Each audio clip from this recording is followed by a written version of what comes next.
Hi friends, good morning. Hope सभी अच्छे होंगे, खैरियत होगी। फरवरी का महीना चल रहा है लेकिन सर्दी का प्रकोप अभी तक जारी है। So please take care of your health, because health is wealth. अगर हेल्थ है तो सब कुछ है। हेल्थ में मित्रों दो प्रकार की हेल्थ होती है। एक फिजिकल हेल्थ, जो हम लोग उसको मेंटेन कर लेते हैं, नो डाउट। फिजिकल एक्सरसाइज करके, जिम जा करके, योगा। योगा तो छोड़िए, अभी फिजिकल हेल्थ की बात कर रहे हैं। जिम जाके, एक्सरसाइज करके, जंपिंग करके, स्पोर्ट्स करके, दौड़ के, रेस करके फिजिकल हेल्थ हम लोग मेंटेन कर लेते हैं। बट मेंटल जो हेल्थ होती है, उसको मेंटेन करना बहुत ही मुश्किल काम है। और मैं तो कहूंगा कि 70% जो वर्ल्ड में लोग हैं वो मेंटल हेल्थ को लेकर के और इल हैं। फिजिकल हेल्थ के लिए तो हम लोग विभिन्न प्रकार के खाद्य पदार्थों का सेवन कर लेते हैं, हमें एनर्जी आ जाती है। लेकिन मेंटल हेल्थ के लिए हम लोग वो कॉस्मिक एनर्जी को प्राप्त नहीं करते हैं। वो जो ब्रह्मांड से एनर्जी आती है, और वो एनर्जी आती है उस ब्रह्मांड से, उस कॉस्मिक ब्रह्मांड से, जो परम सत्ता है, परमात्मा है, उसको इस आत्मा में यहाँ पर जो है फील करने से, लाइव फील करने से। ये प्रैक्टिकल है। जैसा हम सोचते हैं वैसा ही होता है। आप ये सोचते जाइए कि I am strong, I am strong, I am strong, one day you will become mentally strong. आप ये समझेंगे कि मैं कमजोर हूं, मैं कमजोर हूं, यू विल बिकम कमजोर। मन के हारे हार हैं, मन के जीते जीत। और मन को स्ट्रांग करने के लिए मित्रों, योगा, प्राणायाम, एक्सरसाइज, अनुलोम प्रतिलोम। कई बार आप लोग बाबा रामदेव जो है इस मामले में ठीक है, आप उनको फॉलो करिए या अपने लेवल पे ही करिए। कॉस्मिक एनर्जी फील करिए। नेगेटिव एनर्जी नीचे जा रही है, पॉजिटिव एनर्जी से मेरा शरीर, मेरा आत्मा भरता हुआ चला जा रहा है। You feel it on your backbone, जो हमारा रीढ़ का हड्डी है, माइटोकॉन्ड्रिया, उस पर फील करिए कि आई एम गेटिंग एनर्जेटिक। मैं मास्टर सर्वशक्तिमान हूं, मैं विघ्न विनाशक हूं, सफलता मेरा बर्थ राइट है। हार का स्वाद मैं चखना सीखा ही नहीं है। I am a winner, I am a winner always, I am a winner. अपने आप को पॉजिटिव थॉट दीजिए हमेशा। नेगेटिव थॉट आते हैं मन में क्योंकि ये ह्यूमन नेचर है, लेकिन इसको, जो ही आपके मन में नेगेटिव थॉट आते हैं, give them positive stroke, always positive stroke. ये फिर पॉजिटिव में की तरफ दौड़ने लग जाएगा। मॉर्निंग उठते ही, आई थिंक आपको मेरी बातें जरूर सरप्राइजिंग लग रही होंगी, ये क्या उपदेश देने लगे मॉर्निंग में ही, लेकिन इट इज मस्ट। ये मैं फिजिकली फिट रहने की बात के साथ साथ मेंटली फिट रहने की बात कर रहा हूं, and I am following it. ये तो ये बात हो गई। अब रही बात हमारे जो कुछ लोग क्या करते हैं, फर्जी संस्थाओं से सर्टिफिकेट ले लेते हैं। वो संस्थाएं रिकॉग्नाइज ही नहीं होती हैं, रजिस्टर्ड होती हैं, फर्जी रजिस्ट्रेशन नंबर ले लेते हैं। जैसे अभी कुछ दिन पहले ही मेरे पास में एनटीटी के दो कैंडिडेट आए थे, पत्नी भी साथ में थी। पत्नी जी सुन रही होंगी, आप ही के लिए मैं ये वीडियो में बात बता रहा हूं। जो है इधर कहीं दौसा साइड से, बांदीकुई साइड से, कहीं से उन्होंने किसी इंस्टीट्यूट से एनटीटी का सर्टिफिकेट ले लिया। वो जो है एनसीटी से रिकॉग्नाइज ही नहीं है कहीं। अगर रिकॉग्नाइज है तो मैंने उनको एडवाइस दिया कि आप जो 2 पन्ने की चिट्ठी है, राष्ट्रीय अध्यापक शिक्षा परिषद नई दिल्ली के द्वारा जारी की हुई है, जिसमें रीजनल डायरेक्टर के सेकंड पेज पर हस्ताक्षर है, और उसकी प्रति जो है आपकी जो इंस्टीट्यूट जिसे आपने डिग्री ली है, जिसने आपने सर्टिफिकेट लिया एनटीटी का, उसमें उसको कॉपी मार्क कर रखी है। तो यू आस्क देम कि भाई ये कॉपी जो है आपको मार्क की हुई है, अगर आपकी संस्था रिकॉग्नाइज है एनसीटी से तो दीजिए हमको वो लेटर। अगर देता है तो आप आइए, जैसे भी ऐसे कैंडिडेट है, चाहे वो फर्स्ट लिस्ट के हैं, चाहे सेकंड लिस्ट के हैं, चाहे थर्ड लिस्ट के हैं, चाहे वो फोर्थ लिस्ट के हैं, हम रेट फाइल करेंगे। 25 तारीख को एनटीटी का डीबी मैटर लगा हुआ है, and that judgement will be applicable on you also. अब जो लोग एनटीटी का कोर्स करने की सोच रहे हैं तो कृपया एनटीटी का ही नहीं, आप बीएड का कोर्स करें, आप यूजीसी का कोर्स लें, आप जो है कहीं भी प्राइवेट बीए करें, एमए करें, लॉ करें, कुछ भी करें, बट संस्था जो है एक रिकॉग्नाइज जो इंस्टीट्यूट है उसे मान्यता प्राप्त होना बहुत जरूरी है। पहले आप उनका सर्टिफिकेट ले लीजिए। आजकल तो ऑनलाइन अवेलेबल है सब चीजें। ऑनलाइन जब आप गूगल पर जाओगे, इसमें गूगल कॉम में जब आप जाओगे और आप डालिएगा एनटीटी से रिकॉग्नाइज इंस्टीट्यूट, सबका नाम आ जाएगा। बीएड से recognise institute, UGC grant commission, university grant commission से रिकॉग्नाइज जो कॉलेजेज हैं, यूनिवर्सिटीज हैं, सबके नाम नेट पर अवेलेबल है। फिर उनसे कंफर्म कर लीजिए। If it is not there, वहां कृपया अपना पैसा वेस्ट मत करिए। मनी अननेसरी वेस्ट करने से क्या फायदा है? फिर आप आके कहते हैं हमारा रिट लगा दीजिए। तो ऐसे रिट है बहुत से लोग लगा देंगे पैसे के लालच में, फीस के, बड़ी फीस के लालच में। उनके क्या फर्क पड़ता है? कह देंगे ठीक है हम लगा देंगे, और वो पड़ा रहेगा मैटर। बट मैं आपसे हम्बल रिक्वेस्ट है आपकी, आप लोग गरीब परिवारों से आते हैं, गांव खेत खलियानों से आते हैं, माँ बाप की जो कड़ी और खून पसीने की जो कमाई होती है उसको लेकर के आप आते हैं यहाँ पर, उसको आप वकीलों को फीस के रूप में लौटा दें। No, this is not worth. एक रिट में ही कम से कम जो है 11-12 हज़ार रुपए का खर्चा आ जाता है। सेट बनते हैं, टाइप होते हैं मैटर्स, फिर जेरोक्स होती हैं, अपोजिट पार्टी को कॉपी जाती है उसकी, जितनी पार्टीज होती हैं, है? आपका वकील भी आपसे फीस लेते हैं नेचुरली। वकालतनामे की फीस लगती है आजकल तो 125 रुपए के आसपास, कोर्ट फीस लगती है। So don't waste your money. और फिर बाद में क्या पता लगता है एनसीटीसी वो मान्यता प्राप्त संस्था ही नहीं। This this not fair. ठीक। दूसरी बात, खैर 25 तारीख को हम बताएंगे कि क्या होता है एनटीटी के प्रकरण में। इसी प्रकार से जूनियर अकाउंटेंट का है, आप लोगों ने जो है सही समय पर रिट लगाई होती तो you will have get got through. तीसरी बात इसमें आती है कि जो बहुत से कैंडिडेटों ने उनको डीबार कर दिया है हम फॉरएवर के लिए। अब मैं आपको सलाह देता हूं कि फॉरएवर के लिए कभी कोई डीबार नहीं होता है। आप जाइए हाई कोर्ट में रिट लगाइए कि साहब एक साल 2 साल पनिशमेंट, जितना पनिशमेंट होता है उसके अकॉर्डिंग ही प्रोपोर्शनेट जो सजा दी जाती है, वो पनिशमेंट जो दिया जाता है, आपने कितना अपराध किया है उस अपराध के अकॉर्डिंग, उसके प्रोपोर्शनेट में ही जो है लॉ ऑफ इक्विटी के तहत, नेचुरल जस्टिस जिसे कहते हैं, प्राकृतिक न्याय का सिद्धांत, सजा दी जानी चाहिए। ये नहीं कि आपने सजा आपको इतनी लंबी दे दी, आपका अपराध जो है छोटा सा था। It is not like that. So आपको ये थोड़ा ध्यान रखना है और रिट लगाइएगा आराम से, कहीं कोई प्रॉब्लम नहीं है। आपको डेफिनेटली इसमें रिलीफ मिलने के पूरे पूरे चांसेज हैं।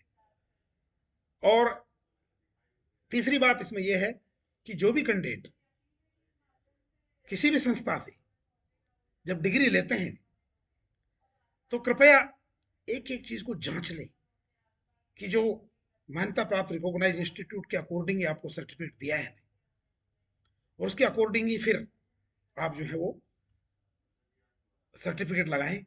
डॉक्यूमेंट वेरिफिकेशन कहते हैं कि डॉक्यूमेंट वेरिफिकेशन हो गया, अरे भाई डॉक्यूमेंट वेरिफिकेशन तो हो जाता है, दैट इज इमेटेरियल। असली जो जांच होती है वो कब होती है? When you are required to join. और जब मैटर इस तरह से कोर्ट में जाते हैं और उनकी पूरी रिसर्च होती है, उनकी बाल की जो खाल जो है निकाली जाती है, कई कैंडिडेट तो इसमें फंस भी चुके हैं। तो ऐसा काम मत करिए जिससे कि नॉट ओनली आपका कैरियर बर्बाद हो जाए, आपका जीवन भी बर्बाद हो जाए। आजकल जो है वैसे भी, और आजकल तो बहुत सख्त हो गया है प्रशासन, फर्जी डिग्री, पेपर लीकेज के मामले इनको लेकर के, इसलिए ऐसा कोई कदम ना उठाएं। आजकल तो कोचिंग इंस्टीट्यूट्स हैं, मोबाइल पर जो है खूब जम करके आपको यूट्यूब पर सामग्री मिल जाएगी पढ़ने की। होनहार बर्बाद के होत चीखने पात, करत करत अभ्यास के जड़मत होत सुजान। जब आप मेहनत करते हो तो धीरे धीरे धीरे धीरे एक दिन सफलता मिल ही जाती है। बट जो मेहनत करते हो, वन टाइम आपको एक तरह से मेहनत करनी होगी। अगर वन टाइम मेहनत नहीं करोगे और आप खाली ये सोच लो कि ठीक है पढ़ लेंगे चला लेंगे काम, then you will not get through. चाहे वो आरएस का एग्जाम हो, तो आईएएस का एग्जाम हो, चाहे वो जजेज का एग्जाम हो। अभी जजेज वाले जो कैंडिडेट्स हैं आप सभी बधाई के पात्र हैं। मेरी बेटी का भी जो है जज में सिलेक्शन हो गया है। We are waiting for the appointment offer now. They will be going to Jodhpur जो जुडिशियल अकेडमी है for one years training. So law का भी बहुत अच्छा स्कोप है आजकल, लॉ में बहुत अच्छा स्कोप है। 5 ईयर्स का लॉ कर लीजिएगा, उसके बाद में यू विल गेट थ्रू। हो ऐसा हो जाता है, ऐसा कुछ नहीं है। हम लोगों की तो कहीं कोई सिफारिश नहीं है, कोई अप्रोच नहीं है, उसके बावजूद भी जो है हमारी डॉक्टर आरजेएस बन गई, जज बन गई, बेटा हमारा सिविल सर्विसेज में निकल गया। हम तो वही आपकी तरह से गांव के लोग हैं भाई। हम आईआरटीएस में आए थे आज से 30 साल पहले, 92 सिविल सर्विस एग्जाम के द्वारा। हमने तो कहीं कोई, हमारी तो कोई अप्रोच नहीं थी। I am telling you very frankly. हम लोग तो राजगढ़ कॉलेज के बीए हमने राजगढ़ कॉलेज से किया था, साइकिल से जाया करते थे। हमारी अप्रोच कहाँ होगी, सोचिए जरा। तो मेहनत करिए। हम लोग क्या करते थे, मेहनत करते थे, जम के मेहनत करते थे, हमारे दिनचर्या को सही रखते थे और पॉजिटिव रहते थे। हम लोग उस युग के हैं जब हेडमास्टर साहब जो है बड़की लौदड़ी खींच के लगाया करते थे, उस समय के हैं हम। इस पे हाथों में जो ये चामटी गिरती थी, उसको कहते हैं मूर्ख समझावनी कहा करते थे हमारे हमारे स्कूल में। तो हम उस जमाने के पढ़े हुए हैं भाई। तो आप भी मेहनत करिए। अब के और आप नए जमाने में कोई ज्यादा अंतर नहीं आया है। हमारे पास तो कुछ था ही नहीं, लालटेन से पढ़े पढ़े हुए लोग हैं हम लोग भाई। आप यहाँ तो ट्यूबलाइट से लेके मोबाइल से के एवरीथिंग अवेलेबल है। कोचिंग इंस्टीट्यूट तो हुआ ही नहीं करती थी कहीं पे। जितना कंपटीशन बढ़ा है उतनी आपकी फैसिलिटीज बढ़ गई, उतनी आपको रिसर्च मटेरियल बढ़ गया है, स्टडी मटेरियल बढ़ गया है। बस केवल जज्बा है तो मेहनत करने का है। गांव में रह के भी आप पढ़ाई कर सकते हो। बहुत से लोगों को मैं देखता हूँ कि सिटी में अननेसरी पढ़े हुए हैं, जबकि गांव में जाकर के बड़े आराम से पढ़ाई कर सकते हैं। आसपास का जो भी डिस्ट्रिक्ट है उसमें अपना सेंटर भर दीजिए। गंगापुर सिटी जैसे है, कहीं कोटा भर दीजिए सेंटर।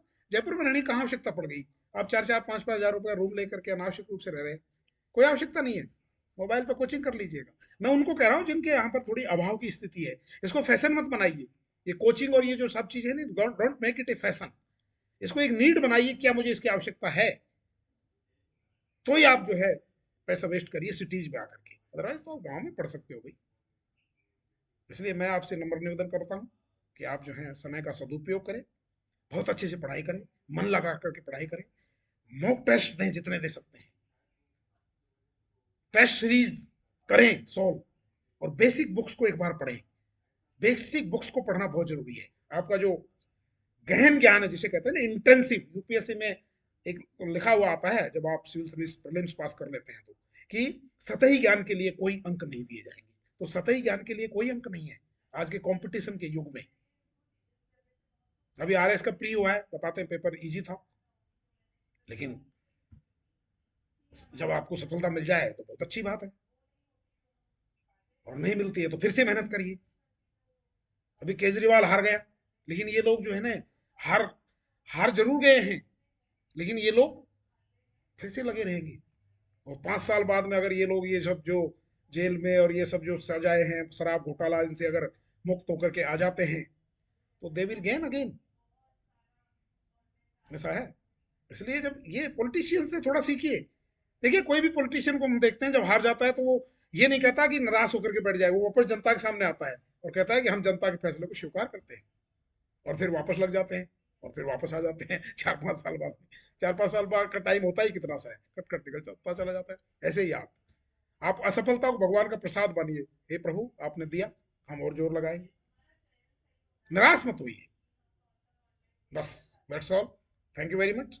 25 तारीख को एंटिटी, और यदि किसी को प्रकरण फर्जी फर्जी नहीं, सही सही सर्टिफिकेट लेकर के आप मेरे पास आ जाइए।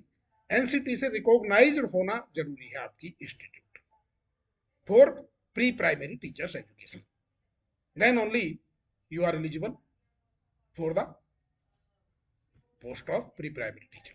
अदरवाइज नहीं। अन्य से आप यहाँ आते हो, 200 रुपये किराया जाने का लगता है, 200 आने का लगता है, कोई फायदा नहीं है।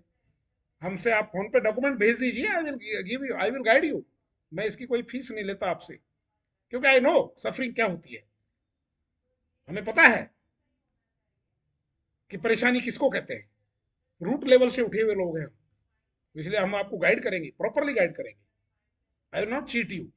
आप मेरे को डॉक्यूमेंट भेज दीजिए। 95 092 96 96 5 मेरा मोबाइल नंबर है। 9509296965 आप भेज दीजिएगा, आई विल रिप्लाई। सारे डॉक्यूमेंट भेज दो, मैं कह दूंगा कि भाई आप यू एलिजिबल है, आप आ जाइए। एलिजिबल नहीं है बताइए। दूसरा, बहुत से लोग जो हैं, जो वकालतनामा होता है उस पर सिग्नेचर वकील को बोल देते हैं कि वकील साहब आप सिग्नेचर मार लीजिएगा। वकील नहीं फंसेगा, आप फंसोगे, क्योंकि आपके इंस्ट्रक्शन पे वो सिग्नेचर मार रहा है। इसलिए कभी भी ऐसा मत करिएगा। आज का जमाना ऐसा नहीं रहा है। हाई कोर्ट में एक केस ऐसा कैसा चल रहा है, सारे जितने भी फर्जी सिग्नेचर किए हुए हैं सबकी जांच चल रही है। इसलिए वकालतनामा पे कभी भी फर्जी सिग्नेचर वकील से ना करवाएं और किसी से ना कराएं, आप खुद ही उस पर सिग्नेचर करें। इसके लिए आप जो है आ जाएं, चाहे वकालतनामा वहाँ मंगा लें, फिर उसकी प्रिंट ले लें, उसके बाद में उसको आप सिग्नेचर करके स्पीड पोस्ट से अपने अधिवक्ता के पते पर भेज दें। लेकिन कभी भी ये मत कहो वकील से भी, और मैं तो सभी एडवोकेट महानुभाव जो है उनसे भी निवेदन करता हूँ कि कृपया इस ट्रेंड को बढ़ावा ना दें, ताकि जो है उन बेचारे बच्चों का भविष्य जो है वो अंधकार में ना बने ये जरा सी गलती कारण से। बी ट्रांसपेरेंट, भगवान के नाम पे करिए, be transparent, be honest and be dedicated. सफलता निश्चित रूप से आपके कदम चूमेगी, यही मेरा आपसे रिक्वेस्ट है। और खुश रहें, प्रसन्न रहें, सबसे बड़ी चीज ये है। Thank you very much, have a nice day, see you very soon.